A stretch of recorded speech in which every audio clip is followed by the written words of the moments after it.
আমার বন্ধুগণ, প্রসঙ্গক্রমে কথাগুলো বলার একমাত্র উদ্দেশ্য হলো নবী করিম সাল্লাল্লাহু আলাইহি ওয়াসাল্লামের সুন্নাহকে এই সমাজের মধ্যে জিন্দা করতে হবে।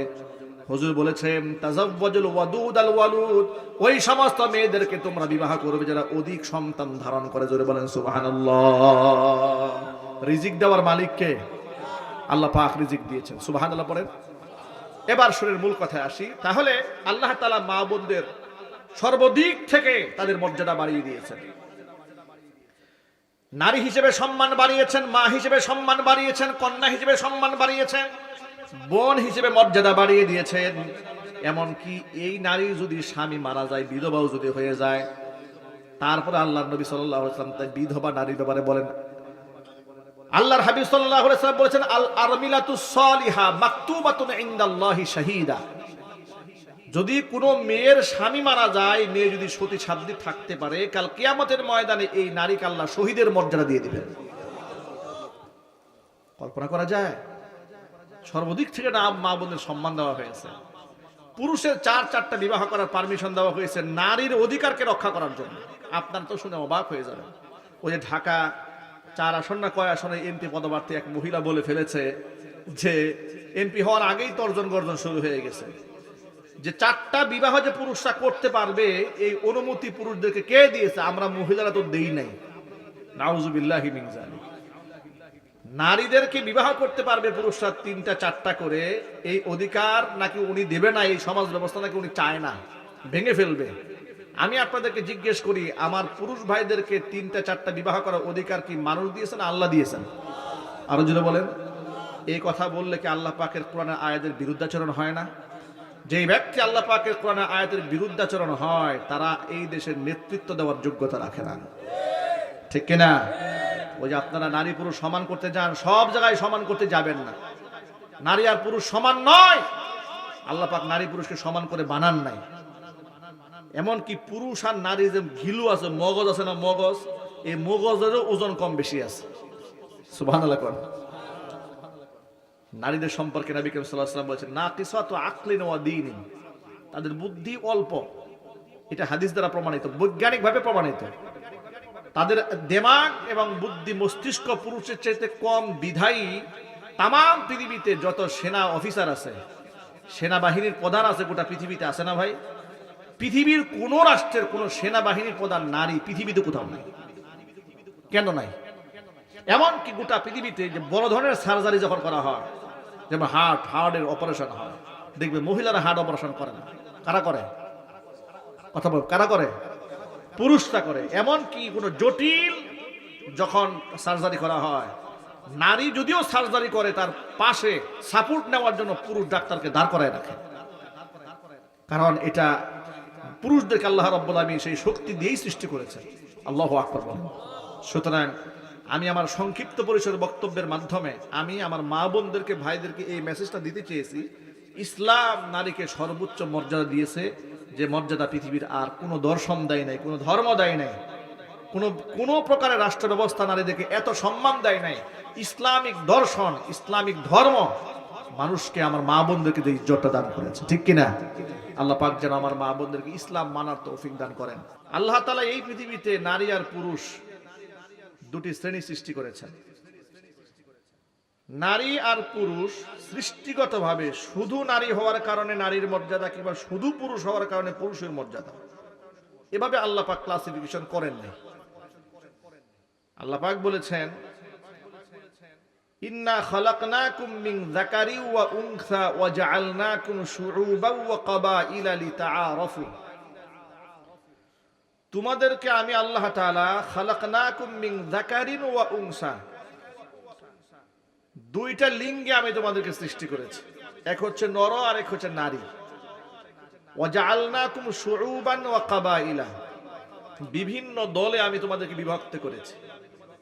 লিতাআরাফু, যাতে করে একে অপরের সাথে তোমরা পরিচিত হতে পারো। ইন্না আকরামাকুম ইনদাল্লাহি আতকাকুম, শুধুমাত্র তুমি নারী হয়েছো, গর্ভে বাচ্চা ধারণ করতে পারো, এই জন্য আমার কাছে অনেক দামি। কিংবা তুমি শুধুমাত্র পুরুষ হয়েছো, সংসারের সমস্ত দায়ভার তুমি গ্রহণ করো, এই জন্য আমার কাছে মর্যাদাবান। বিষয়টি এমন নয়। শুধুমাত্র লিঙ্গ দিয়ে আল্লাহর কাছে দামি হওয়া যাবে না। ইন্না আকরামাকুম ইনদাল্লাহি আতকাকুম, আমার কাছে মর্যাদাপূর্ণ হতে গেলে তোমাদেরকে তাকওয়ার মাধ্যমে হতে হবে। তাকওয়া যার যত বেশি, আল্লাহর কাছে তার মর্যাদা তত বেশি। তাকওয়ার কারণে অনেক নারীরা হাজারো পুরুষকে ছাড়িয়ে যাবে, আবার তাকওয়ার কারণে অনেক পুরুষরা অসংখ্য নারীকে ছাড়িয়ে যাবে। নবী করিম সাল্লাল্লাহু আলাইহি সাল্লাম বলেছেন, জান্নাতে এমন 4 জন নারী আছে, এই পৃথিবীতে যত নারী জাত আছে সমস্ত নারীদের মধ্যে 4 জন নারীর মর্যাদা জান্নাতে সবার ঊর্ধ্বে থাকবে। জোরে বলতে হবে আল্লাহু আকবার। তারা কারা? তারা হচ্ছেন, 1 নাম্বার হচ্ছে উম্মুল মুমিনিন মা খাদিজাতুল কুবরা রাদিয়াল্লাহু তাআলা আনহা। নবী করিম সাল্লাল্লাহু আলাইহি ওয়াসাল্লামের কলিজার টুকরা মেয়ে ফাতেমাতু জাহরা রাদিয়াল্লাহু তাআলা আনহা। আরেকজন হচ্ছে হযরতে মারিয়াম আলাইহাস সালাতু ওয়াসসালাম, আরেকজন হচ্ছে মা আসিয়া আলাইহাস সালাতু ওয়াসসালাম। এই 4 জন নারী তাকওয়া মর্যাদায় ঈমানে এতটা ঊর্ধ্বে পৌঁছে গিয়েছিলেন, জান্নাতে সর্বোচ্চ অবস্থান আল্লাহ পাক তাদেরকে দান করবেন। আবার সাথে সাথে নবী করিম সাল্লাল্লাহু আলাইহি ওয়াসাল্লাম 2 জন পুরুষের কথা বললেন, আল হাসান ওয়াল হুসাইন সাইয়্যিদা শাবাবি আহলিল জান্নাহ। হাসান এবং হুসাইন তারা হচ্ছে যুবকদের সর্দার হবে বেহেশতে। চিৎকার দিয়ে বলেন আল্লাহু আকবার। শুধু নারী হওয়ার কারণে সম্মানিত, শুধু পুরুষ হওয়ার কারণে সম্মানিত তা হবে না। কিন্তু বর্তমান সমাজে, এমনকি 1500 বছর আগে জাহিলি সমাজে নারী জাতের কোনো সম্মান নাই, কোনো মর্যাদাই দেওয়া হতো না। যে সময় কোরআন নাজিল হয় ওই সমাজে নারীরা ছিল খুব অবহেলিত। দাহিয়া কালবি রাদিয়াল্লাহু তাআলা আনহু নবী করিম সাল্লাল্লাহু আলাইহি ওয়াসাল্লামের কাছে এসে কান্না করে বলেছিলেন যে, আল্লাহর নবী সাল্লাল্লাহু আলাইহি ওয়াসাল্লাম, আমি আমার নিজ হাতে আমার কন্যা সন্তানদেরকে আমি দাফন করেছি, জীবন্ত আমি পুঁতে ফেলেছি। আমার একটা কন্যার স্মৃতি এখনো মনে পড়ে এবং তার সে আওয়াজ আমার কানে এখনো বাজে। সে যে সর্বশেষ আমাকে আব্বা বলে একটা ডাক দিয়েছিল, যে এই মেয়েটা আমার। কিভাবে নিশ্চিত হলাম? এই মেয়েটা যখন আমার কুলে উঠে, কাঁখে উঠে, কাঁধে চড়ে বসে, আমাকে মহব্বত করে গালে মুখে চুমা খায়, আমার স্ত্রী যখন দেখলো যে এই মেয়েটার প্রতি আমার দুর্বলতা সৃষ্টি হয়েছে, তখন আমার স্ত্রী মনে করেছে যে এখন যদি পরিচয়টা দিয়ে দেই তাহলে আর কোনো ভয় নেই, কারণ তার সাথে একটা সখ্যতা তৈরি হয়েছে, মহব্বত তৈরি হয়েছে। সেই অভয় নিয়ে আমার স্ত্রী আমাকে পরিচয় ভেঙে বলল যে এই মেয়েটা, আমি তো বলেছিলাম যে অমুকের মেয়ে তমুকের মেয়ে, আসলে অমুকের মেয়ে তমুকের মেয়ে না, এটা তোমারই মেয়ে। আমার স্ত্রী মূলত চেয়েছিল যে যেহেতু ভয় ভেঙে গেছে, তাকে মহব্বত করি, অতএব আমি তাকে আর হত্যা করব না, লাঞ্ছনা গঞ্জনা ভয় থাকবে না, এই নির্ভয়ে আমাকে বলেছে। কিন্তু জাহিলি যুগের জিহালাতার মূর্খতা আমাকে এমন অন্ধ বানিয়ে দিয়েছিল, সামাজিক লজ্জাবোধের ভয়ে, এটা আমার মেয়ে, মেয়ে হয়েছে আমার ঘরে, আমি তার বাবা, সে আমার মেয়ে, আমি মেয়ে সন্তানের বাবা, এটা আমার জন্য লজ্জার বিষয় ছিল। এই জন্য আমি মেয়ের মায়ের কাছ থেকে ছুটি নিলাম যে মেয়েটাকে আমার সাথে দাও, একটু ঘুরায় নিয়ে আসি। কোনো বর্ণনার মধ্যে পাওয়া যায় আমি একটু বেড়াতে নিয়ে যাই মেয়েটাকে। এই কথা বলে মেয়েটাকে আমি মরুভূমিতে নিয়ে গেলাম। সেখানে গিয়ে আমি মরু প্রান্তরে কুদাল দিয়ে মাটি খুঁড়তে শুরু করলাম। ছোট্ট মেয়েটা আমার পাশে দাঁড়ানো। আমি যখন মাটি খুঁড়তেছিলাম এমন সময় মাটিগুলো, ধুলাগুলো আমার দাড়ির মধ্যে এসে লাগতেছিল। আমার ছোট্ট মেয়েটা নিজ হাতে আমার দাড়িগুলো ঝেড়ে পরিষ্কার করে দিচ্ছিল। গর্ত যখন কমপ্লিট হয়ে গেল, আমি যখন মেয়েটাকে কুয়ার মধ্যে ফেলে দিলাম, মৃত্যু কূপের মধ্যে ফেলে দিয়েছে, মেয়েটা বুঝতে পেরেছে আমি তারে হত্যা করব।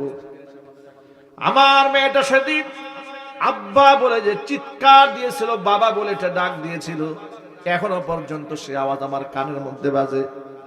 কিন্তু আমাকে মূর্খতা, জিহালাতার, অন্ধত্ব, সামাজিক কুসংস্কার আমাকে এমনই নির্বোধার জালেম বানিয়ে দিয়েছিল। ওই মেয়েটার আত্মচিৎকার সেদিন আমার মনটাকে গলাতে পারে নাই। আমি তাকে সেই জায়গায় জিন্দা মাটির নিচে দাফন করে ফেলেছিলাম। ওই যে চিৎকারের আওয়াজ এখনো পর্যন্ত আমার কানে বাজে। এই কথা বলে সাহাবী চোখের পানি ছেড়ে কান্নায় ভেঙে পড়লেন। নবী করিম সাল্লাল্লাহু আলাইহি ওয়াসাল্লাম দাহিয়া কালবের এই গল্প শুনে হুজুর নিজেও কান্নায় ভেঙে পড়লেন। হুজুরের চোখের পানি দাড়ি বেয়ে বেয়ে পড়তেছে। মানুষ এতটা নিষ্ঠুর হতে পারে? এইভাবে কন্যা সন্তানকে তারা হত্যা করেছে। নবী করিম সাল্লাল্লাহু আলাইহি ওয়াসাল্লাম দাহিয়া কালবি রাদিয়াল্লাহু তাআলা আনহুকে আশ্বস্ত করলেন, ইসলাম মানুষের পূর্বের সমস্ত গুনাহগুলোকে ধ্বংস করে দেয়। চিৎকার দিয়ে বলেন আল্লাহু আকবার। ভাইরা, এই ছোট্ট একটা ইতিহাস আপনাদের সামনে উল্লেখ করার আমার উদ্দেশ্য হলো, সেই সময় ইসলাম মানুষকে এমন একটা জীবন ব্যবস্থা উপহার দিয়েছে যে সমাজে কন্যা সন্তান জন্মগ্রহণ করলে লোকেরা হত্যা করত। সেই সমাজে আল্লাহ রাসূল সাল্লাল্লাহু আলাইহি ওয়াসাল্লাম বলেছেন, মান আলা জারিয়াতাইন, যেই ব্যক্তি দুইটা কন্যা সন্তানকে লালিত পালিত করে, এমনকি হাত্তা তাবলুগা, উপযুক্ত বয়স হওয়ার পর্যন্ত তাদেরকে আদর স্নেহ করে লালিত পালিত করে, কিয়ামতের ময়দানে ওই দুই কন্যার পিতা আর আমি মুহাম্মদ সাল্লাল্লাহু আলাইহি ওয়াসাল্লাম বেহেশতে এইরকম পাশাপাশি থাকব। একটু জোরে বলতে হবে সুবহানাল্লাহ। সেই জমানা আল্লাহর নবী সাহাবীদেরকে বলেন, ও সাহাবীরা শোনো, কন্যাদেরকে তোমরা গালমন্দ করো না, আমি মুহাম্মদ রাসূলুল্লাহ সাল্লাল্লাহু আলাইহি ওয়াসাল্লাম কন্যাদের পিতা। হুজুর সাল্লাল্লাহু আলাইহি ওয়াসাল্লাম বলেছেন, আমার কাছে দুইটা জিনিস খুব প্রিয়, একটা হচ্ছে স্ত্রী, আরেকটা হচ্ছে সুগন্ধি। আল্লাহু আকবার বলেন। নারীরা হুজুরের কাছে ঘৃণার পাত্র ছিলেন না। যেখানে নারীদের কোনো সম্মানই নাই, ওদেরকে জীবিত পুঁতে ফেলা হয়, সেই সমাজে রাসূল সাল্লাল্লাহু আলাইহি ওয়াসাল্লাম নারীদের সম্মান কোথা থেকে কোথায় উঠাই নিয়ে আসলেন। হুজুর বললেন, আল জান্নাতু তাহতা আকদামিল উম্মাহাত, মায়ের পায়ের নিচে সন্তানের জান্নাত। নবী করিম সাল্লাল্লাহু আলাইহি ওয়াসাল্লামের কাছে উম্মুল মুমিনিন মা আয়েশা রাদিয়াল্লাহু তাআলা আনহা কন্যা সন্তানের প্রতি মায়ের ভালোবাসার একটা চিত্র তুলে ধরলেন। মা আয়েশা রাদিয়াল্লাহু তাআলা আনহা থেকে বর্ণিত হাদিস, মা আয়েশা বলেন, এক ক্ষুধার্ত মহিলা এলো আমার ঘরে, দুইটা মেয়েকে সাথে নিয়ে এসেছে, সকলেই ক্ষুধার্ত, তৃষ্ণার্ত, মারাত্মক ক্ষুধার্ত, সাহায্যের জন্য হাত বাড়িয়েছে, কিন্তু আমি তাদেরকে দেওয়ার মতো আমার ঘরে একটা মাত্র খেজুর ছাড়া আর কিছুই ছিল না।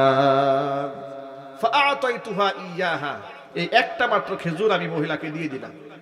মহিলা কাজটা করলো কি, ফাকাসসামাতহা বাইনাহুমা ওয়ালাম তাকুল মিনহা শাইআ, এই মহিলা খেজুর থেকে নিজে কিছুই না খেয়ে একটা খেজুরকে দুটো ভাগ করে দুই মেয়েকে খাইয়ে দিল। তো মেয়ের প্রতি এই মায়ের যে ত্যাগ, কুরবানি, এটা দেখে আমি খুব বিস্মিত হলাম। নবী করিম সাল্লাল্লাহু আলাইহি ওয়াসাল্লাম যখন আমার ঘরে আসলেন, আমি রাসূলের কাছে ঘটনার বিবরণ শোনালাম। ঘটনার বিবরণ শোনানোর পরে আল্লাহর নবী কি বলেন শোনেন। হুজুর কি বলেন? আপনাদের কষ্ট হচ্ছে? আল্লাহর হাবিব বলেন, মানুবতুলিয়া বিহাদিহিল বানাতি মিন শাইইন কুন্না লাহু সিতরাম মিনান নার। ও আয়েশা শোনো, এই দুনিয়াতে আল্লাহ পাক যাদেরকে কন্যা সন্তান দান করেন, কিয়ামতের ময়দানে এই কন্যা সন্তানগুলো পিতামাতার জন্য ঢাল হয়ে সামনে দাঁড়ায় যাবে, বাপ মাকে জাহান্নামের আগুনে পুড়তে দিবে না। মেয়েদের মর্যাদা, নারীদের মর্যাদা এইভাবে ধীরে ধীরে নবী করিম সাল্লাল্লাহু আলাইহি ওয়াসাল্লাম কোথা থেকে কোথায় উঠে দাঁড় করালেন। আল্লাহর নবী সাল্লাল্লাহু আলাইহি ওয়াসাল্লাম বললেন, যে ঘরের মধ্যে প্রথম কন্যা সন্তান হয়, ওই ঘরের জন্য আল্লাহ রাব্বুল আলামিন তার রহমতের দরজাগুলো উন্মুক্ত করে দেন। এগুলো সব জাহিলি যুগের কথা বললাম যে এই আচরণ ছিল, কিন্তু আশ্চর্য কথা কি জানেন, এই এত 21 শতাব্দীতে এসে এই জামানাতেও এমন বহু জাহেল পুরুষ আছে সমাজে, কন্যা সন্তান হলে মন খারাপ করে। ঠিক না বেঠিক জোরে বলেন? মেয়ে হলে এই শতাব্দীর মানুষও মন খারাপ করে।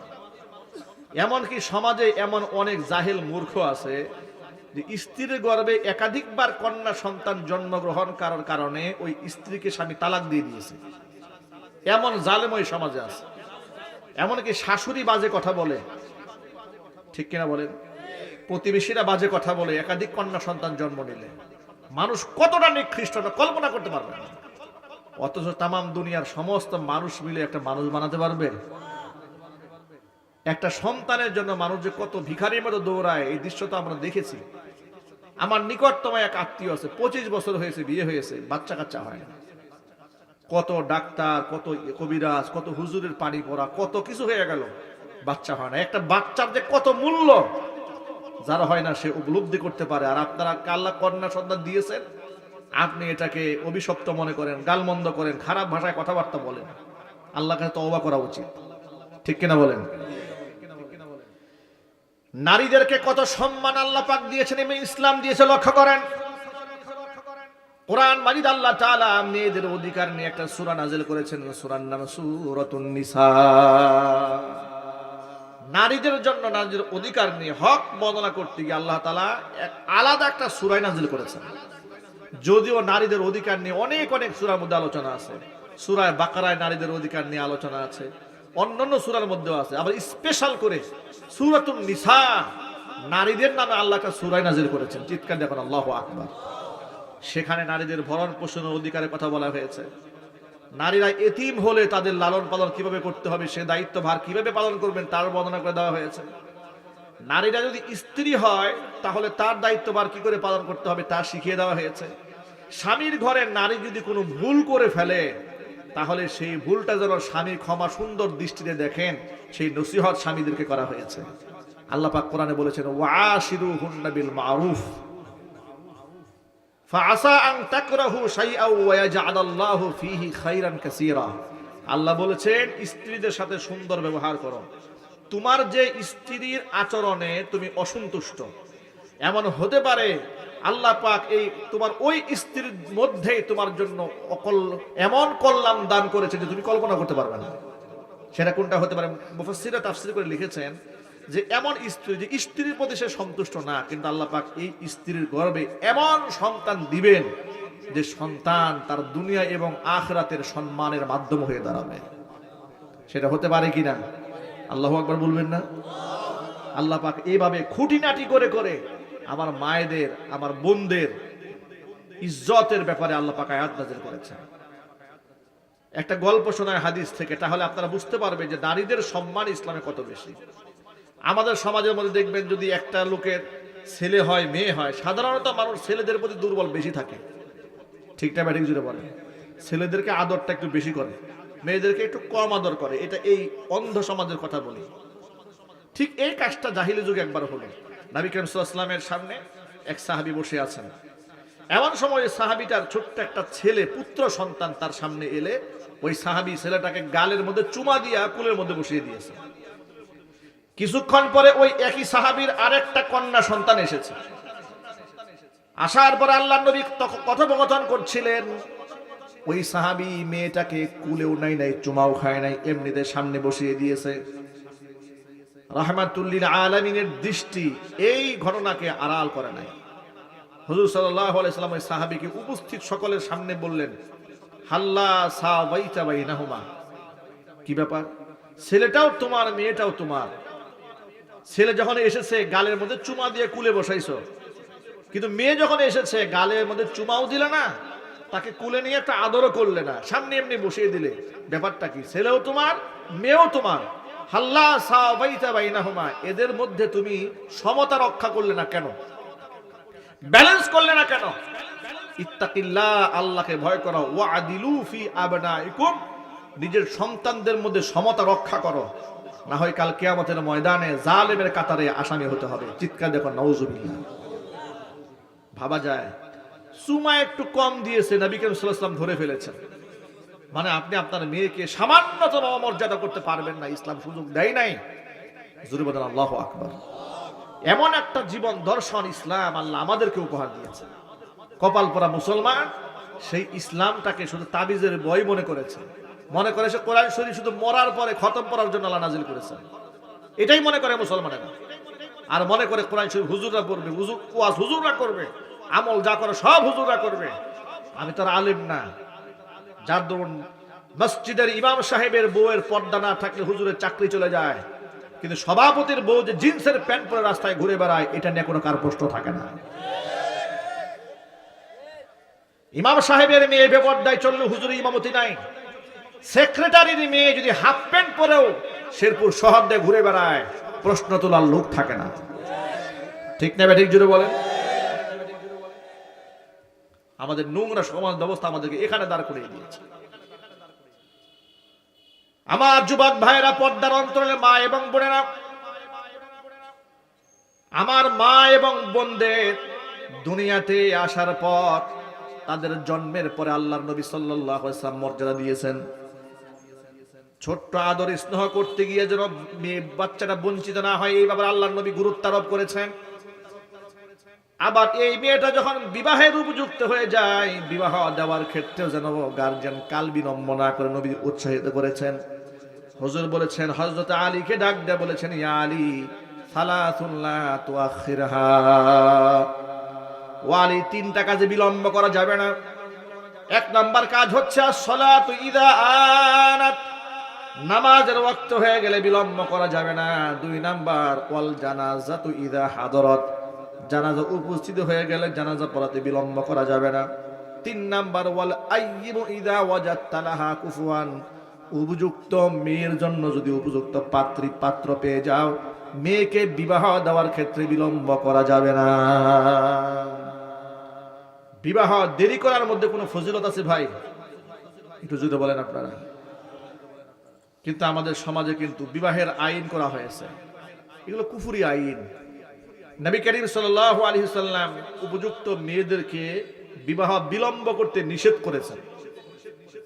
সালাসুন লা তুআখিরহা, তিন কাজে বিলম্ব করা যাবে না। অথচ আমাদের দেশে আইন করা হয়েছে 18 বছর আগে মেয়েকে বিবাহ দেওয়া যাবে না, বাল্য বিবাহ হয়ে যাবে।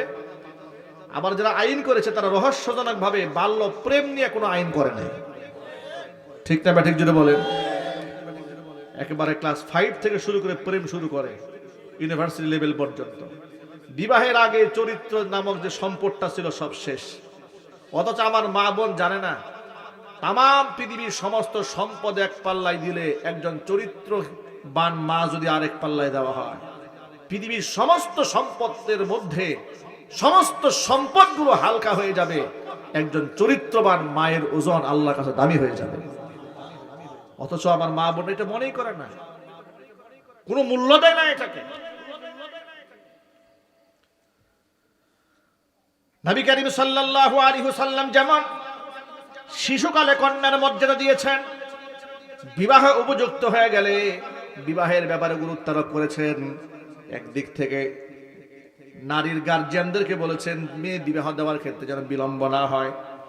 অন্য দিক থেকে কোরআন পুরুষদেরকে উৎসাহ দিয়েছে, খবরদার ছেলে মেয়েদেরকে বিবাহ করাবার সময় যেন এটা মাথায় না থাকে ছেলেটার ইনকাম বর্তমানে কম, আর একটু ইনকাম বেড়ে নিক এরপরে বিবাহ করবে। আল্লাহ পাক বলেন কোরআন শরীফে, শোনেন সূরা নূরে আল্লাহ পাক বলছেন, ওয়া আনকিহুল আয়ামা মিনকুম ওয়াস-সালিহিনা মিন ইবাদিকুম ওয়া ইমাইকুম ইয়াকুনু ফুকারা ইউগনিহিমুল্লাহু মিন ফাদলি ওয়াল্লাহু ওয়াসিউন আলীম। বিবাহের উপযুক্ত যেই সমস্ত মেয়েরা আছে, ও আনকিহুল আয়ামা, আইয়িমনে এক বছর, আয়ামা হচ্ছে তার বহু বছর। এর মানে হচ্ছে ওই সমস্ত ছেলে আল্লাযী লা যাওজালা, যার জোড়া নাই, ওই সমস্ত মেয়ে যার জোড়া নাই, এক কথায় অবিবাহিত ছেলে মেয়ে, এদেরকে বিবাহ দিয়ে দাও। ওয়াস-সালিহিনা মিন ইবাদিকুম ওয়া ইমাইকুম, এমন কি তোমাদের অধীনস্থ যে দাস দাসী আছে, তারা যারা আছে তাদেরকেও বিবাহের বন্দোবস্ত করো। বিবাহ দেওয়ার সময় দেখবা যে ওর ইনকামটা একটু কম আছে, ইয়াকুনু ফুকারা, বিবাহ করার সময় যদি এরা কিছুটা দরিদ্রও থাকে, তোমার ভয়ের কোনো কারণ নাই, এদেরকে বিবাহ করায় দাও। ইউগনিহিমুল্লাহু মিন ফাদলি, বিবাহ করলে আমি আল্লাহ রিজিকে ভরপুর বরকত বাড়ায় দেব। একটু জোরে বলতে হবে সুবহানাল্লাহ। আল্লাহ কি মিথ্যা কথা বলেন? পৃথিবীর ইতিহাস সাক্ষী, বিবাহের পরেই এই পৃথিবীর পুরুষগুলা প্রতিষ্ঠিত হয়েছে। বিবাহের আগে ভাদাইমা থাকে বেশি, ঠিক না ঠিক? গার্লফ্রেন্ডের পিছনে অবৈধ টাকা খরচ করে, বিবাহ করে ফেললে দায়িত্বশীল হয়। ওই যে গ্রামের লোকেরা বলে না, নিজের কাঁধে জোয়াল আসলে নাকি টের পায় গরু, এগুলো গ্রামের লোকেরা বলে আর কি। বিবাহ করায় দিলে ছেলেদের চরিত্র ভালো হয়, মেয়েদের চরিত্র ভালো থাকে, সামাজিক ভারসাম্য বজায় থাকে। সঠিক সময় বিবাহ দেবেন না, কত উশৃঙ্খলা যে হবে, ছেলে চলে যাবে একদিকে, মেয়ে চলে যাবে একদিকে, এই বিশৃঙ্খলা হবে, আপনি অপমানিত হবেন, লাঞ্ছিত হবেন। দুনিয়াতে অপমানিত হবেন, আর কাল হাসরের ময়দানে এই জিনা ব্যভিচার এগুলোর কারণে কি পরিমাণ পাপের শাস্তির সম্মুখীন হতে হবে এটা তো আপনারা আন্দাজি করতে পারবেন না। নবী করিম সাল্লাল্লাহু আলাইহি সাল্লাম বলেছেন, আমাকে যখন জাহান্নামের দৃশ্যগুলো দেখানো হচ্ছিল তখন আমি দেখলাম যে কিছু মানুষদেরকে বড় একটা চুলার মধ্যে উলঙ্গ করে ফেলে দেওয়া হয়েছে। আগুনের তাপমাত্রাটা এত বেশি ছিল যে মানুষগুলো বলকাতে, যেমন ভাত বলকায় ওঠে না রান্না করার সময় প্রচন্ড তাপে, মানুষগুলা বলকাতে বলকাতে উপরে চলে আসে, আবার ফেরেশতারা লাঠি দিয়ে গুতিয়ে সেগুলো নিচে ফেলে দেয়। এই ভয়াবহ দৃশ্য দেখে আমি জিবরাইল আমিনকে জিজ্ঞেস করলাম, জিবরাইল এরা কারা? জিবরাইল আমিন বলে, হে আল্লাহ রাসূল, এরা হচ্ছে আপনার উম্মার ওই সমস্ত ব্যক্তিবর্গ যারা বিবাহ বহির্ভূত অবৈধ সঙ্গম করেছে, মানে জিনা ব্যভিচার করেছে। ঘৃণার সাথে বলেন নাউযুবিল্লাহি মিন যালিক। আর সেটা আমাদের সমাজে সহজ করা হয়েছে, বিবাহটাকে কঠিন করা হয়েছে। এই জন্য সমাজের দায়িত্বশীল ব্যক্তি যারা আছেন, এই যে আগামীতে জাতীয় সংসদ নির্বাচন আসতেছে, নির্বাচন উপলক্ষে আমাদের সকল নেতৃবৃন্দ, মুসলিম নেতৃবৃন্দের কাছে আমাদের আবদার এটাই থাকবে যে যত কুফরি আইন বাংলাদেশে হয়েছে বিগত জীবনে, সমস্ত আইনগুলো ভেঙে কোরআন সুন্নাহ অনুযায়ী আইন বাংলাদেশে প্রণয়ন করতে হবে। ঠিক কিনা বলেন? কোরআন সুন্নাহর বাহিরে যত আইন আছে সব পরিবর্তন করতে হবে। আল্লাহর কোরআন দিয়ে দেশ এবং সমাজ রাষ্ট্র পরিচালনা হলে জেনা কমবে, ব্যভিচার কমবে, ধর্ষণ কমবে, হত্যা কমবে, খুন কমবে, মারামারি কমবে, হিংসা জিজ্ঞাসার আগুন থেকে জাতি মুক্তি লাভ করতে পারবে। কথা ঠিক নেবে ঠিক? সেই কোরআনী শাসন ব্যবস্থা সমাজের দরকার আছে না নাই? ইনসাফ সমাজের মধ্যে আসার প্রয়োজন আছে না নাই? ভাইরা আমার, মা বোনদের কথায় বলতেছিলাম, মা যখন দুনিয়াতে আসে কন্যা হয়ে আল্লাহ পাক তার মর্যাদা বাড়িয়ে দিয়েছেন।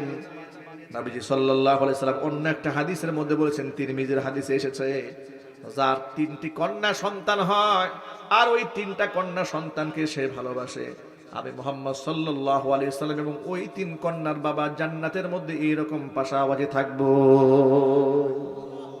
একজন সাহাবী দাঁড়িয়ে বলে, হে আল্লাহর নবী, আপনি যে বললেন যে 3টা কন্যা সন্তান থাকলে সে জান্নাতে যাবে, আমার তো একটা কন্যা সন্তান আছে। হুজুর বলেন, তোমার জন্য একটা জান্নাত। এইভাবে নারীদের পক্ষ অবলম্বন করে নারীদের মর্যাদাকে নবী করিম সাল্লাল্লাহু আলাইহি ওয়াসাল্লাম বৃদ্ধি করেছেন। সুতরাং ইসলাম নারীকে যে সম্মানটা দিয়েছে, পৃথিবীর কোন দর্শন নারীকে এই সম্মানটা দেয় নাই। ঠিক কিনা বলেন? নারীদের উত্তরাধিকার সম্পত্তির মধ্যে, বাবার সম্পত্তির মধ্যে নারীদের অধিকার দেওয়া হয়েছে, স্বামীর সম্পত্তির মধ্যে নারীর অধিকার দেওয়া হয়েছে। আল্লাহু আকবার বলেন। নিজের ছেলের সম্পদের মধ্যে মায়ের অধিকার দেওয়া হয়েছে। সূরা নিসার মধ্যে আল্লাহ পাক বলেন, লিররিজালি নাসীবুম মিম্মা তারাকাল ওয়ালিদানি ওয়াল আকরাবুনা ওয়ালিন নিসাই নাসীবুম মিম্মা তারাকাল ওয়ালিদানি ওয়াল আকরাবুনা মিম্মা ক্বাল্লা মিনহু আও কাসুরা নাসীবাম মাফরুদা। লিররিজালি নাসীবুম মিম্মা তারাকাল ওয়ালিদানি ওয়াল আকরাবুন, পিতা মাতা এবং নিকট আত্মীয়রা মৃত্যুবরণ করার পরে যে সম্পদ রেখে যায়, ওই সম্পত্তির মধ্যে পুরুষদের একটা অংশ আছে। অনুরূপভাবে পিতা মাতার ইন্তেকালের পরে এবং নিকটতম আত্মীয়স্বজন ইন্তেকালের পরে নারীদের একটা নির্ধারিত অংশ আছে। মিম্মা কাল্লা মিনহু আও কাসুরা, কোনো ক্ষেত্রে কম, কোনো ক্ষেত্রে বেশি। এই অংশগুলা কে নির্ধারণ করে দিয়েছেন? আরো জোরে বলেন। আল্লাহ পাক সূরা নিসার 11 নম্বর আয়াতে বলেছেন, ইউসিকুমুল্লাহু ফি আওলাদিকুম লিযাকারি মিসলু হাজ্জিল উনসায়াইন। পৈতৃক সম্পত্তির মধ্যে যখন মিরাজ বণ্টিত হবে, তখন 2 মেয়ে যা পাবে, একটা ছেলে তা পাবে। সম্পদগুলো এভাবে ইনসাফের সাথে বন্টন করা হয়েছে। আচ্ছা, 2 মেয়ে যা পাবে, এক ছেলে তা পাবে, এই আইন করে আল্লাহ পাক নারীদের উপরে জুলুম করেছেন? একটু জোরে বলেন। বাহ্যিকভাবে তো মনে হয় যে আল্লাহ তাআলা নারীদেরকে একটু ঠকাই দিয়েছেন, মনে হয়। নাউজুবিল্লাহ। কেন? কারণ বলা হয়েছে 2 মেয়ে যা পাবে, এক ছেলে তা পাবে। আচ্ছা, আপনাদেরকে ছোট্ট একটা এক্সাম্পল দিলে খুব সহজে বুঝতে পারবেন। ধরেন আপনার 2টা ছেলে, 2টা ছেলেকে আপনি বাজারে পাঠাচ্ছেন। বাজারে পাঠানোর পরে বড় ছেলের হাতে আপনি 1000 টাকার নোট দিয়েছেন। নোট দেওয়ার পরে তার কাছে বাজারের একটা লিস্ট ধরাই দিয়েছেন। ধরেন 800-900 টাকার বাজার হয়ে গেছে, এরকম একটা লিস্ট ধরাই দিয়েছেন। ছোট্ট ছেলেটা বায়না ধরেছে, বাবা আমিও বাজারে যাব। তখন আপনি সান্ত্বনা স্বরূপ এর 500 টাকার নোট দিয়ে দিচ্ছেন, এর আর বাজারে কোনো লিস্ট দেন নাই, এর কোনো খরচের খাত নাই। এরপরে একজন জিজ্ঞেস করলো, তুমি কয় টাকা নিয়ে বাজারে আসছো? কয় 1000 টাকা নিয়ে আসছে, বাবা আমাকে 1000 টাকা দিয়েছে। আর ছোট ছেলে বলছে আমাকে 500 টাকা দিয়েছে। কিন্তু যার হাতে 1000 টাকার নোট দিয়েছে, ওরে প্রায় 800-900 টাকার খরচের একটা খাত দিয়ে দিয়েছে। পক্ষান্তরে 500 টাকা যারা দিয়েছে, এর খরচের কোনো ভাউচারই দেয় নাই, কিচ্ছু দেয় নাই। এখন জিতলো কে? যে 1000 পেয়েছে ও জিতেছে, না 500 পেয়েছে ও জিতছে? এই উদাহরণটা বুঝতে পেরেছেন তো? ইসলাম আমার মা বোনদেরকে পৈতৃক সম্পত্তির মধ্যে যতটুকু অংশ দিয়েছে, ভাইয়ের চাইতে বোনকে কম দিয়েছে, কিন্তু বোনের খরচের কোনো খাত নাই। পুরো দায়িত্ব সব পুরুষের কাঁধে আল্লাহ চাপিয়ে দিয়েছেন। ঠিক কিনা বলেন? বিবাহ করতে যাবা, মেয়ের কোনো খরচ নাই, ছেলের মোহর দিতে হবে। সুবহানাল্লাহ বলবেন না? কোরআন বলে দিয়েছে, ওয়াতুন নিসাআ সাদাকাতিহিন্না নিহলা, খুশি মনে স্ত্রীর মহারণা দিয়ে দাও। স্ত্রীকে মোহর দেওয়া সুন্নত করা হয় নাই, স্ত্রীকে মোহর দেওয়া আল্লাহ পাক ফরজ করে দিয়েছেন। জোরে বলেন সুবহানাল্লাহ। এখানে খরচের খাত নারীর না পুরুষের? আরো জোরে বলেন।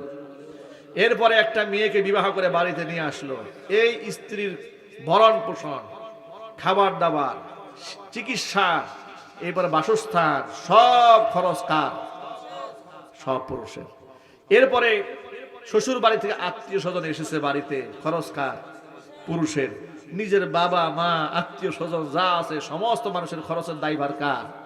সব পুরুষের। এর মানে হচ্ছে পুরুষ পিতার কাছ থেকে যা পেয়েছে, কামাই টামাই করে যা অর্জন করে, সব খরচ করার খাত আছে। কিন্তু একটা নারী, তিনি ওই যে বাবার কাছ থেকে যা পেয়েছেন, খরচের কোনো খাত নাই। এমনকি নিজের ছেলে মারা গেছে, ওই ছেলের সম্পত্তির মধ্যে মায়ের হক ওয়ারিস জমা হয়ে যায়। আল্লাহু আকবার বলেন। স্বামী মারা গেলে সেখানে স্ত্রীর সম্পদে মালিক হয়ে যায়, খরচের কোনো খাত নাই। এর মানে হচ্ছে ইসলাম মা বোনদেরকে যা দিয়েছে পুরোটা রিজার্ভ ফান্ড দিয়েছে। আল্লাহু আকবার বলেন। এইভাবে নারীদের অধিকারকে ইসলাম প্রত্যেকটা ক্ষেত্রে সংরক্ষণ করেছে। আল্লাহ তাআলা দুনিয়াতে পুরুষদের জন্য 1 থেকে 4টা বিবাহ করার পর্যন্ত পারমিশন দিয়েছেন। শুনেন কোরআন শরীফ থেকে, আল্লাহ পাক সূরা নিসার মধ্যে বলেন, ফানকিহু মা তাবা লাকুম মিনান নিসাই মাসনা ওয়া থুলাসা ওয়া রুবা' ওয়া ইন খিফতুম আল্লা তা'দিলু ফাওয়াহিদাতান। আল্লাহ পাক বলেন, বিবাহ করতে পারবে পুরুষরা 2টা করে, 3টা করে, 4টা করে। তবে ওয়া ইন খিফতুম আল্লা তা'দিলু, যদি এরকম আশঙ্কা থাকে যে তোমরা একাধিক বিবাহ করলে ইনসাফ করতে পারবে না, বউদের মধ্যে ইনসাফ করতে পারবে না, ভরণ পোষণ দিতে পারবে না, এমনকি তোমার সেই শারীরিক শক্তি নাই, আর্থিক সম্বল নাই, ব্যালেন্স হবে না, ঝগড়া হবে, বিবাদ হবে, এই আশঙ্কা যদি থাকে, ফাওয়াহিদাতান, তাহলে তুমি বিবাহ করবা একটা। কয়টা? একটা। কিন্তু একাধিক বিবাহ করার পারমিশন দিয়েছে ইসলাম, কিন্তু উদ্বুদ্ধ করে নাই, শুধু জায়েজ রেখেছে, অনুমোদন রেখেছে। এটাকে সুন্নত করার দেওয়া হয় নাই যে বেশি বেশি বিবাহ করবা, বেশি বেশি সওয়াব হবে না। কোন ক্ষেত্রে সওয়াব বেশি হবে আপনাদেরকে হাদিস থেকে শোনাই দিই। নবী করিম সাল্লাল্লাহু আলাইহি ওয়াসাল্লাম বলেছেন, তাযাওয়াজুল ওয়াদুদাল ওয়ালুদ ফাইন্নী মুকাথিরুম বিকুমুল উমামা ইয়াওমাল কিয়ামা। তোমরা এমন মেয়েদেরকে বিবাহ করো যে সমস্ত মেয়েরা গর্ভে বেশি বেশি বাচ্চা ধারণ করতে পারে, বেশি বাচ্চা গর্ভে নিতে পারে, এমন মেয়েদেরকে বিবাহ করবে। কারণ তোমাদের বেশি সন্তান হলে আমার উম্মতের সংখ্যা বেড়ে যাবে, কিয়ামতের দিন আমার উম্মতদেরকে নিয়ে অন্য নবীর উম্মতদের উপর আমি গর্ব করব। জোরে বলেন আল্লাহু আকবার। এখন প্রশ্ন হলো, আপনি বুঝবেন কিভাবে যে আমার স্ত্রী গর্ভে বাচ্চা বেশি হবে না কম হবে? এটা আমি অ্যাডভান্স আন্দাজ করব কি করে? তার মা খালাকে দেখে আন্দাজ করবেন তারা বেশি সন্তান নিয়ে অভ্যস্ত কিনা।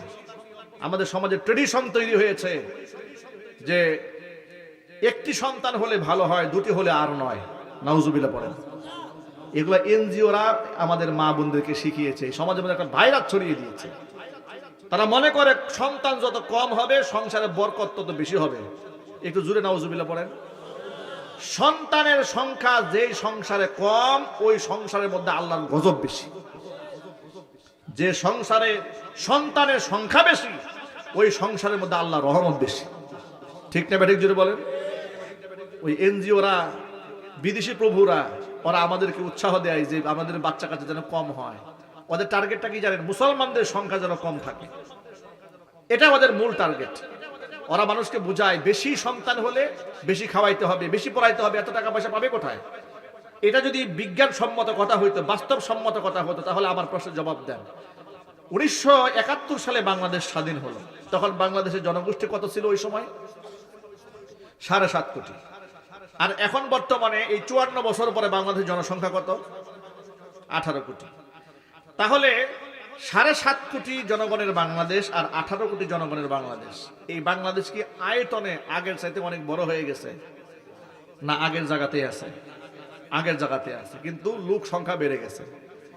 লোক বাড়লে যে রিজিক কমে যায় কাফেররা বলে, এবার আপনারাই বলেন, সেই 54 বছর আগে মানুষ যেভাবে জীবনযাপন করত, বর্তমান বাংলাদেশের লোকেরা তার চাইতে কি ভালো আছে না খারাপ আছে? আরো যদি বলেন, একটু ভালো না অনেক ভালো?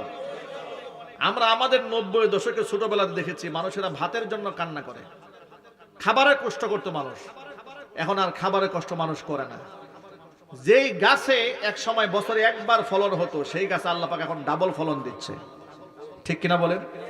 কৃষি বিজ্ঞানের উন্নতি হয়েছে, আল্লাহ পাক মানুষের মেধা বিকাশ করে দিয়েছে, মেধা বিকশিত করেছে, জ্ঞানের মাত্রা বেড়েছে। যেই ডালে আপনি শুনে অবাক হবে, আমি চাঁপাইনবাবগঞ্জে গেছি মাহফিলে, লোকেরা আমাকে টেনে নিয়ে আমের বাগানে ঢুকিয়েছে। ছোট্ট ছোট্ট এই যে গাছ দেখছেন, এর থেকে আরেকটু বড় হবে, ছোট্ট ছোট্ট আমের গাছ, প্রত্যেকটা ডালে ডালে ওষুধ খেয়ে বাচ্চাকে মেরে ফেলো। যদি বাচ্চা ওষুধে না মরে, তাহলে প্রয়োজনে হসপিটালে গিয়ে অ্যাবর্শন করে বাচ্চাকে টুকরা টুকরা করে হত্যা করো। নাউজুবিল্লাহ পড়েন। এর নির্মম বাস্তবতা কি দেশে আছে না নাই? আল্লাহ এই জাতিকে হেফাজত করে, হুজুরে কোন আমিন। আল্লাহ পাক যেন এই মানুষ হত্যার মতো বড় গুনাহ থেকে আমাদেরকে রক্ষা করেন। আমি আমার ভাইদেরকে উৎসাহিত প্রদান করছি, উৎসাহ দিচ্ছি, আপনারা বেশি বেশি সন্তান নেবেন, আল্লাহ পাক এর মধ্যে বারাকা দেবেন। এই সন্তানকে রিজিকের মালিক আপনি নন, রিজিকের মালিক কে? আল্লাহ কোরআন বলেছেন, নাহনু নারযুকুহুম ওয়া ইয়াকুম, আমি সেই আল্লাহ যে আল্লাহ তোমাদেরকে রিজিক দান করি, আমি সেই আল্লাহ ওদেরকেও রিজিক দান করব। সুতরাং তোমার হতাশ হওয়ার কিছু নাই, তোমার ভয় পাওয়ার কিছু নাই। নারীদেরকে উৎসাহ দেবেন বেশি বেশি সন্তান নেওয়ার ক্ষেত্রে। আল্লাহ পাক যেন আমার মা বোনদেরকে এতটুকু সবর দান করেন, ধৈর্য দান করেন, ঈমানদার করেন, তাকওয়া দান করেন। এই যে সিজারিয়ান সিস্টেম ব্যবস্থা আমাদের বাংলাদেশে চালু হয়েছে, এটা কি আমাদের মা বোনদের জন্য অনেক উপকারী? এটা কেন করা হয়েছে? কেন করা হয়েছে? এটা কৃত্রিম ভাবে এই সিজারটা বাংলাদেশের মুসলিম নারীদের জন্য চাপিয়ে দেওয়া হয়েছে। আপনারা অমুসলিম দেশের খোঁজ খবর নিয়ে দেখেন, ইউরোপ আমেরিকাতে গিয়ে দেখেন, এত সিজারে বাচ্চা হয় না। ওরা বাচ্চাদেরকে নরমাল ডেলিভারি করার জন্য সর্বোচ্চ চেষ্টা করে। একেবারে মৃত্যুর ঝুঁকি না হলে কোনো মহিলাকে উন্নত রাষ্ট্রে সিজার করায় না, নরমাল ডেলিভারি করায়। অথচ আপনি বাংলাদেশের দিকে তাকায় দেখেন, একেবারে 90% মেয়েরা আনন্দের সাথে হাসতে হাসতে বাচ্চা সিজার করতে ডাক্তারখানা চলে যায়। আর এই ডাক্তারগুলো এত বেয়াদব, এত নিমুখ হারাম, এত অসভ্য, এতটা বেঈমান, এমন মুনাফেক বেশিরভাগ ডাক্তার। এগুলা মহিলাদেরকে এমন ভয় দেখায় দেয় যে পানি শুকায় গেছে, বাচ্চা নারের মধ্যে উল্টায় গেছে, প্যাঁচ লেগে গেছে। এগুলো এমন আতঙ্ক ঢুকায় দেয় যে আজকের মধ্যে ডেলিভারি যদি কেটে না বের করা হয়, তোমার বাচ্চা শেষ, বউ শেষ। বেচারা স্বামী চিন্তা করে, আমি যদি একটা সন্তানের চিন্তা করতে গিয়ে দুইটা মানুষ মেরে ফেলি, দরকার নাই, আপনি কাটেন কাটেন কাটেন। জোরে বলেন ঠিক না? ঠিক জোরে বলেন। আল্লাহ এই গজব থেকে জাতিকে হেফাজত করুক। আরো জোরে কোন আমিন। এগুলা করবেন না। এটা কেন করা হয়ে জানেন? এখানেও পরিকল্পনা, এখানেও পশ্চিমাদের পরিকল্পনা হলো এই, একটা নারী যদি সিজার করে ফেলে, তখন তো আর বেশি বাচ্চা নেওয়ার সুযোগ থাকে না। ঠিক কিনা বলেন? মানে আপনি বেশি বাচ্চা নেবেন, আপনার প্ল্যান করে আপনাকে পঙ্গু বানিয়ে দেওয়া হয়েছে, বেশি বাচ্চা আপনি নিতে পারবেন। পক্ষান্তর ওদের দেশের দিকে তাকায় দেখেন, জরিপ চালান, খোঁজ খবর নিয়ে দেখেন, ওরা এই সিজারকে পছন্দ করে না, কিন্তু আমাদের উপর সিজার চাপিয়ে দিয়েছে। আল্লাহ পাক আমাদের দেশের ডাক্তারদেরকে হেদায়েত দান করুন। আমি সবার কথা বলি না, কিন্তু বেশিরভাগের ক্ষেত্রে এমন সৎ মানুষের সংখ্যা আছে, কিন্তু সীমিত, একদম সীমিত। এই দেশে সৎ মানুষ বেঁচে থাকাও বড় কঠিন। ঠিক কিনা জন্য বলেন? ওই যে ডাক্তার জাহাঙ্গীর কবিরের কথা আপনারা জানেন, উনি এই ডায়াবেটিক যে রোগটা আছে, জাতীয় রোগ এটা, এখন ডায়াবেটিস থেকে মানুষকে আরোগ্য দেওয়ার জন্য উনি কতগুলো পলিসি দিয়েছে। খাবার মেনটেনের কথা বলেছে, রোজা রাখতে বলেছে। এই সমস্ত পলিসি গ্রহণ করে করে অনেক রোগীরা আলহামদুলিল্লাহ সুস্থ হয়ে গেছে, অনেকেই শারীরিকভাবে ফিট হয়ে গেছে, ঔষধের প্রয়োজন হয় না। এখন অন্য ডাক্তাররা তার উপর খেপে গেছে, হাসপাতাল মালিকরা তার উপর খেপে গেছে যে আপনি বুয়া ডাক্তার কোত্থেকে ডাক্তারি শিখছেন, আপনার কারণে আমাকে ব্যবসা শেষ। আমার বন্ধুগণ, প্রসঙ্গক্রমে কথাগুলো বলার একমাত্র উদ্দেশ্য হলো নবী করিম সাল্লাল্লাহু আলাইহি ওয়াসাল্লামের সুন্নাহকে এই সমাজের মধ্যে জিন্দা করতে হবে। হুজুর বলেছেন তাজাওয়াজুল ওয়াদুদ আল ওয়ালুদ, ওই সমস্ত মেয়েদেরকে তোমরা বিবাহ করবে যারা অধিক সন্তান ধারণ করে। জোরে বলেন সুবহানাল্লাহ। রিজিক দেওয়ার মালিক কে? আল্লাহ পাক রিজিক দিয়েছেন, সুবহানাল্লাহ পড়েন। এবার শুনের মূল কথায় আসি। তাহলে আল্লাহ তাআলা মা বোনদের সর্বদিক থেকে তাদের মর্যাদা বাড়িয়ে দিয়েছেন। নারী হিসেবে সম্মান বাড়িয়েছেন, মা হিসেবে সম্মান বাড়িয়েছেন, কন্যা হিসেবে সম্মান বাড়িয়েছেন, বোন হিসেবে মর্যাদা বাড়িয়ে দিয়েছেন। এমনকি এই নারী যদি স্বামী মারা যায়, বিধবাও যদি হয়ে যায়, তারপরে আল্লাহর নবী সাল্লাল্লাহু আলাইহি ওয়াসাল্লাম তাই বিধবা নারীর ব্যাপারে বলেন, আল্লাহর হাবিব সাল্লাল্লাহু আলাইহি ওয়াসাল্লাম বলেছেন আল আরমিলাতুস সালিহা মাকতুবাতুন ইনদাল্লাহি শাহীদা। যদি কোনো মেয়ের স্বামী মারা যায়, মেয়ে যদি সতী সাধ্বী থাকতে পারে, কাল কিয়ামতের ময়দানে এই নারীকে আল্লাহ শহীদের মর্যাদা দিয়ে দিবেন। কল্পনা করা যায়? সর্বদিক থেকে না মা বোনের সম্মান দেওয়া হয়েছে। পুরুষের চারটা বিবাহ করার পারমিশন দেওয়া হয়েছে নারীর অধিকারকে রক্ষা করার জন্য। আপনার তো শুনে অবাক হয়ে যাবেন, ওই যে ঢাকা 4 আসন না কয় আসনে এমপি পদপ্রার্থী এক মহিলা বলে ফেলেছে যে এমপি হওয়ার আগেই তর্জন গর্জন শুরু হয়ে গেছে, যে 4টা বিবাহ যে পুরুষরা করতে পারবে এই অনুমতি পুরুষদেরকে কে দিয়েছে? আমরা মহিলারা তো দেই নাই। নাউজুবিল্লাহি মিন যালিক। নারীদেরকে বিবাহ করতে পারবে পুরুষরা 3টা 4টা করে, এই অধিকার নাকি উনি দেবে না, এই সমাজ ব্যবস্থা নাকি উনি চায় না, ভেঙে ফেলবে। আমি আপনাদেরকে জিজ্ঞেস করি, আমার পুরুষ ভাইদেরকে 3টা 4টা বিবাহ করার অধিকার কি মানুষ দিয়েছেন, আল্লাহ দিয়েছেন? আরো জোরে বলেন। এই কথা বললে কি আল্লাহ পাকের কোরআনের আয়াতের বিরুদ্ধাচরণ হয় না? যেই ব্যক্তি আল্লাহ পাকের কোরআনের আয়াতের বিরুদ্ধাচরণ হয়, তারা এই দেশের নেতৃত্ব দেওয়ার যোগ্যতা রাখে না, ঠিক কিনা? ওই যে আপনারা নারী পুরুষ সমান করতে যান, সব জায়গায় সমান করতে যাবেন না। নারী আর পুরুষ সমান নয়। আল্লাহ পাক নারী পুরুষকে সমান করে বানান নাই। এমনকি পুরুষ আর নারী যে ঘিলু আছে, মগজ আছে না, মগজ, এই মগজেরও ওজন কম বেশি আছে। সুবহানাল্লাহ। নারীদের সম্পর্কে নবী করিম সাল্লাল্লাহু আলাইহি ওয়াসাল্লাম বলেছেন নাকিসাতু আকলিন ওয়া দীনিন, তাদের বুদ্ধি অল্প। এটা হাদিস দ্বারা প্রমাণিত, বৈজ্ঞানিকভাবে প্রমাণিত।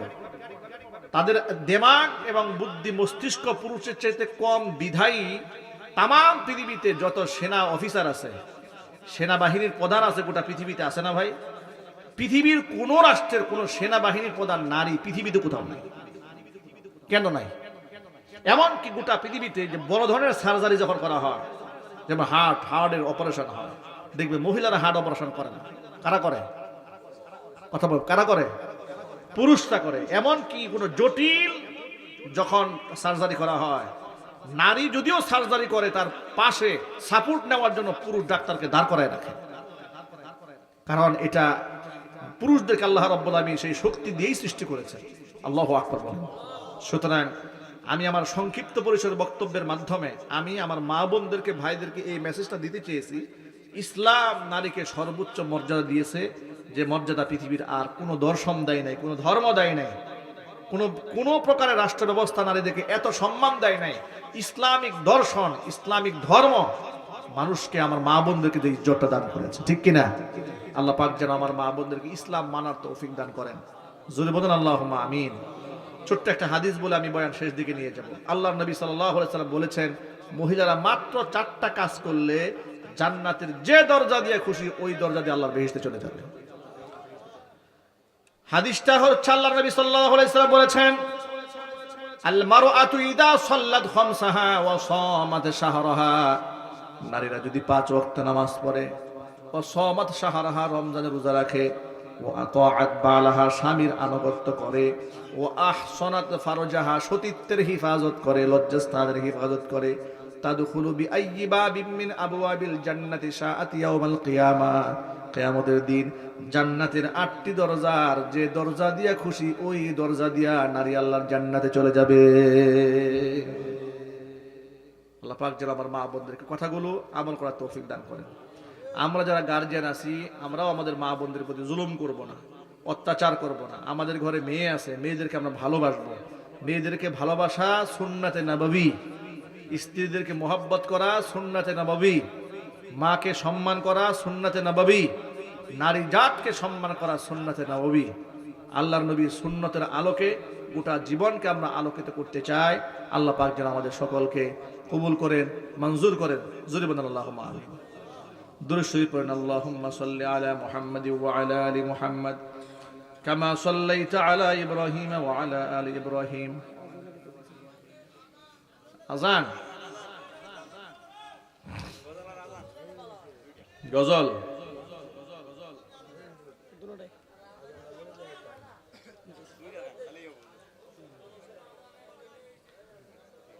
এই এত